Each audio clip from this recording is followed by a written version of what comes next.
Hola a todos, bienvenidos a este nuevo vídeo de la serie de programación, en realidad casi el primero, el anterior fue el vídeo de presentación y vamos a continuar o a empezar ya a desarrollar un poco el tema de programación o algoritmos con Java. Bien, lo primero que podríamos preguntarnos cuando vamos a hacer un programa o a programar es precisamente preguntarnos qué es un programa, ¿no? Y un programa realmente es una secuencia de órdenes, de instrucciones, de sentencias, hay muchos sinónimos para esto, que le damos a un ordenador. Ahí tenéis un trocito de código de lo que es el lenguaje BASIC, un lenguaje con el que yo empecé a programar hace muchísimos años, un lenguaje que para aprender era, digamos, bastante pedagógico, y ahí tenéis dos instrucciones que hasta sin saber programar prácticamente uno podría decir que hacen, ¿no? La línea 10, que se enumeraban las líneas para poder ir escribiendo el código y darle, digamos, un orden, ¿no? Una secuencia a esas líneas, no es igual poner donde está el 10, el 20, o donde está lo que hay en 20 en 10, porque se alteraría el orden de la secuencia. Así que ese orden numérico le indica al ordenador qué es lo que tiene que hacer primero. Vemos que imprime la palabra hola y después hay una orden que dice vete a 10, con lo cual imprimiría hola y de nuevo iría a 10 y así estaríamos, por decirlo de alguna manera, infinitamente, ¿no? hasta el aburrimiento, repitiendo la impresión de la palabra hola una y otra vez. Lógicamente es un programa que no tiene mucho sentido, pero que aquí traigo un poco a colación para que veáis en qué consiste realmente el código, ¿no? Escribir una serie de órdenes, una serie de sentencias que el ordenador es capaz, lógicamente, de entender y luego ejecutar lo que se le pide. Este es un ejemplo de lenguaje, en este caso BASIC, de alto nivel. Los lenguajes de alto nivel se caracterizan porque son muy parecidos al lenguaje humano. Los ordenadores obviamente no entienden este lenguaje, utilizan lo que se llama código binario o código máquina, es decir, un lenguaje de unos y de ceros, muy difícil obviamente de usar por el ser humano y muy difícil de entender. Así que tiene cierto sentido que a lo largo de la historia de la programación pues hayan surgido distintos lenguajes, que hay muchos tipos de y diferentes lenguajes de programación que son de alto nivel, los hay también de nivel intermedio, incluso de bajo nivel. Pero bueno, ya tenemos una especie de idea o de clasificación de que los lenguajes pueden, dependiendo de la cercanía al lenguaje humano, clasificarse en distintos niveles. Dentro de los lenguajes de programación, entre ellos el que vamos a ver o el que vamos a utilizar para aprender a programar en esta serie de vídeos, que es Java, existen programas o software específico para realizar una serie de tareas. Una de las tareas importantes que hay que realizar, por ejemplo en BASIC, en el lenguaje que veíais en la diapositiva anterior, que es un lenguaje interpretado, lo único que utilizábamos era un software, un programa que se llama intérprete, que iba interpretando, iba traduciendo línea a línea y la iba ejecutando. Traducía una línea y la iba ejecutando, traducía una línea y la iba ejecutando. Es decir, que convierte cada orden una por una en código máquina. Si hubiese un error en la línea 700, el programa funcionaba hasta la línea 700. Si hubiese un error en la línea 2, el programa se interrumpía. Con la lógica, digamos, incomodidad, ¿no?, de que un programa que se está ejecutando de repente pues da un error. Los compiladores, sin embargo, son otro tipo de software, otro tipo de programas que se encargan de transformar primero nuestro código fuente en código máquina, es decir, que transforman el lenguaje de alto nivel, por ejemplo Java, en un lenguaje entendible por el ordenador y genera un programa ejecutable. En este camino de la compilación, que es el paso digamos, del código fuente al código máquina, si hubiese errores de compilación, el programa o el ordenador te diría que hay errores, con lo cual no se ejecutaría ni una sola línea de código.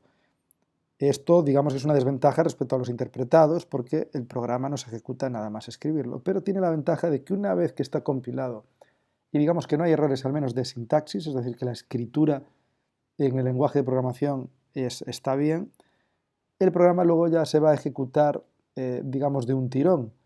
Eso sí, puede haber problemas, lógicamente, en la ejecución que no tienen que ver con la sintaxis, ¿no? Errores en el código, pero errores, digamos, de ejecución, errores de lógica del programa, no errores de que hemos escrito mal una orden o que no hemos puesto pues, un paréntesis o una coma o un punto y coma o lo que sea necesario. Por lo tanto, podríamos distinguir dentro de los distintos tipos de lenguajes que algunos son interpretados y algunos necesitan un compilador. Java, ¿qué tipo de lenguaje es? Bueno, ya hemos dicho que es un lenguaje de alto nivel. Ensamblador, por ejemplo, es un lenguaje de bajo nivel.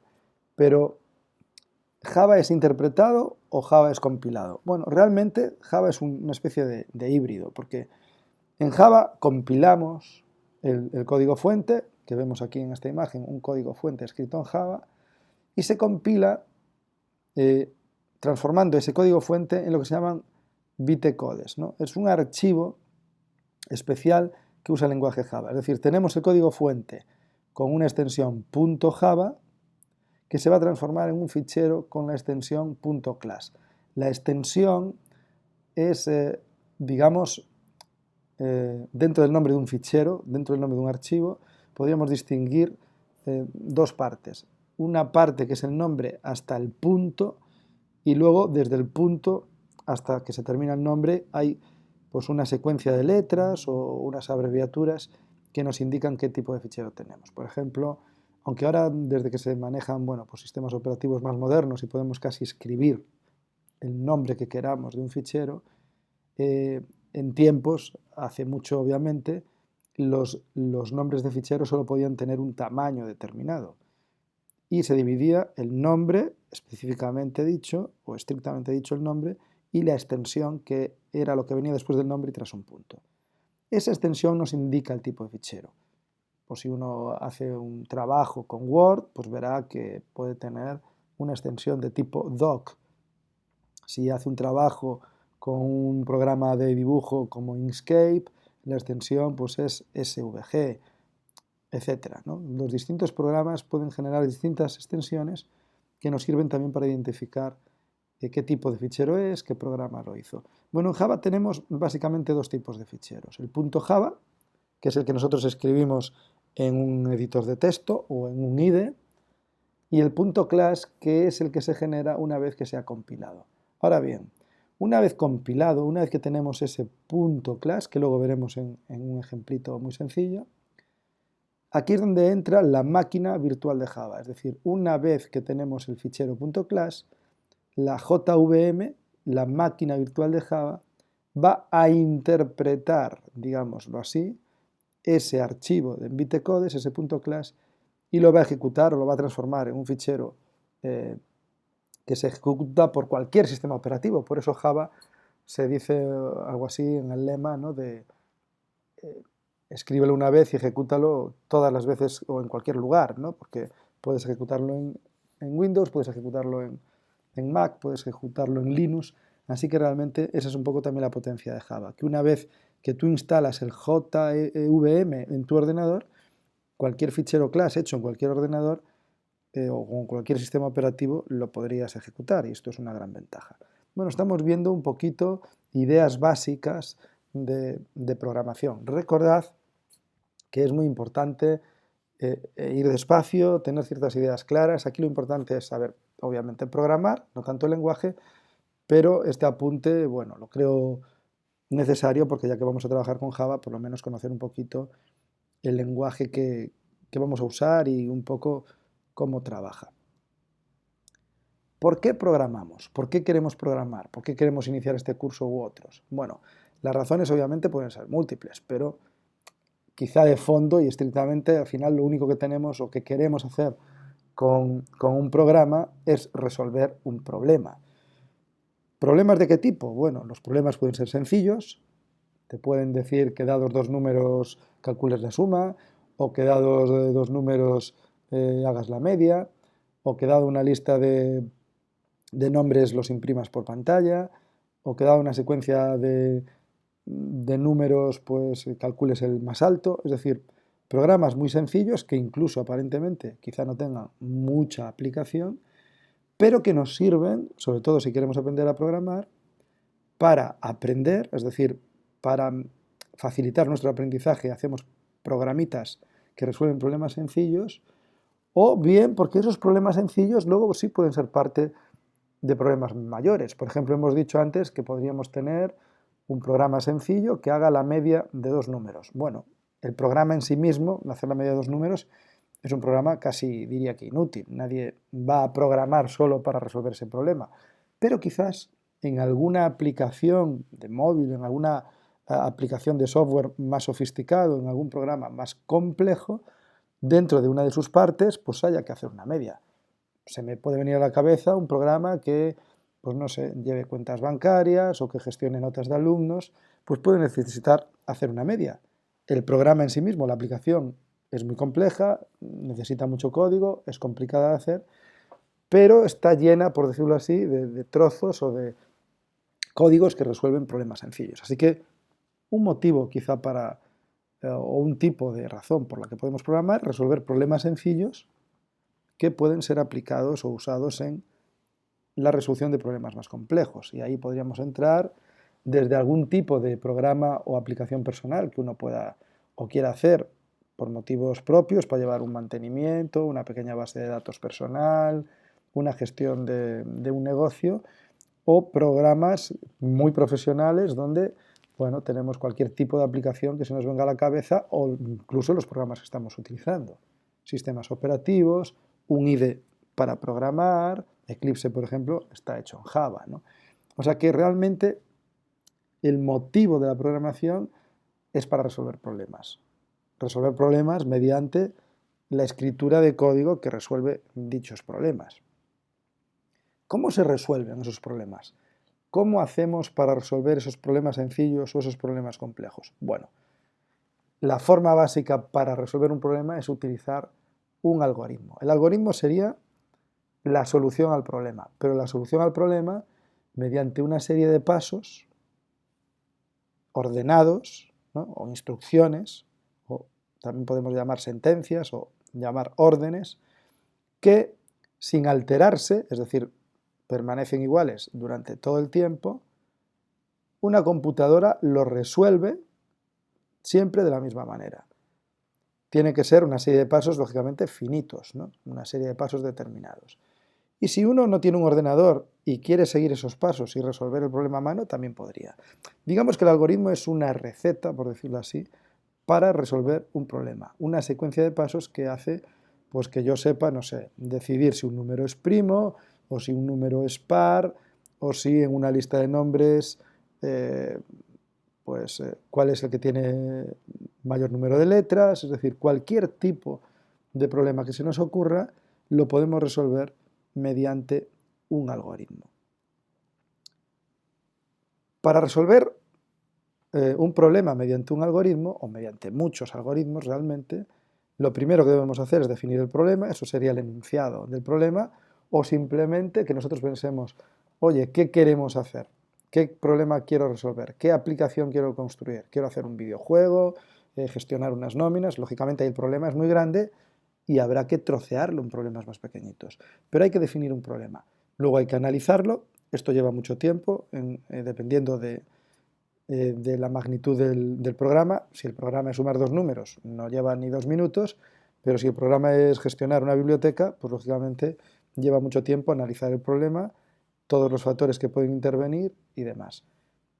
Una vez que lo analizamos y tenemos más o menos claro cuál puede ser ya el problema en su conjunto y con sus particularidades, empezamos o podemos hacer el diseño de un algoritmo que resuelva esos problemas que vamos a intentar, ¿no? Tener o determinar una solución.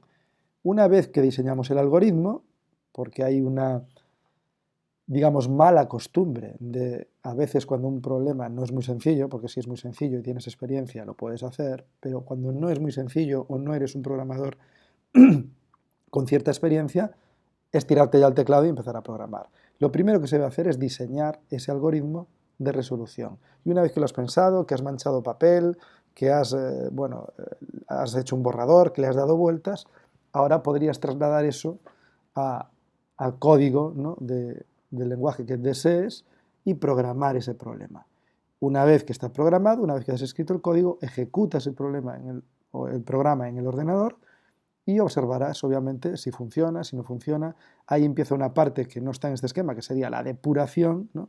Buscar errores, y de nuevo, una vez que buscas errores, pues lógicamente vuelves a programar o a diseñar o a rediseñar el algoritmo para reescribirlo, volver a ejecutar hasta que el programa, digamos, funcione. Dos maneras universales de resolver problemas o hacer algoritmos sin saber ningún lenguaje de programación, que creo que también es lo ideal. No estar, digamos, ceñido a yo sé Java o sé C o sé Basic, sino yo voy a resolver el problema. Si es de nóminas, es de nóminas; si es de máximos goleadores; si es de hacer medias de precios, pues medias de precios. Yo lo voy a resolver sin saber o sin conocer un lenguaje de programación. Y esto lo puedo hacer mediante dos técnicas que se utilizan bastante, que son o bien el pseudocódigo, que es un lenguaje, como su nombre indica, muy parecido al código de un lenguaje de programación estándar, pero que está mucho más humanizado, es un lenguaje, digamos, mucho más personalizado. De hecho, ni siquiera hay un estándar, por así decirlo, no hay un pseudocódigo universal, ¿no? Se puede implementar el pseudocódigo de diversas maneras.